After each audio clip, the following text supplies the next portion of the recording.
ശരീരഭാരം കുറയ്ക്കുന്നതിനും അതുവഴി കുടവയറ് പോലുള്ള പ്രശ്നങ്ങൾക്ക് പരിഹാരം കണ്ടെത്തുന്നതിനുള്ള ഒറ്റ എക്സസൈസും അതോടൊപ്പം ഒരു ചെറിയ സ്ട്രെച്ചിങ്ങും. ഓക്കെ, ചെയ്യാം. ഇങ്ങനെ ചെയ്താൽ മതി. ഇങ്ങനെ 1 2 3 4 5 6 7 8 9 10 10 9 8 7 6 5 4 3 2 1. അതിനുശേഷം സ്ട്രെച്ച് ചെയ്യേണ്ടത് ഇങ്ങനെയാണ്. കൈകൾ നേരെ മുകളിലേക്ക് ഉയർത്തുക, ഇങ്ങനെ ഒന്ന് മുന്നോട്ട് കുനിഞ്ഞു കൊടുക്കുക. ആകുന്നത്ര മതി. വീണ്ടും ഉയരുക, ഇങ്ങനെ 5 4 3 2 1.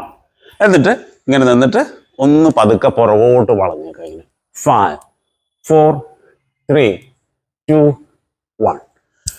ഓക്കെ, ചെയ്ത് നോക്കുക.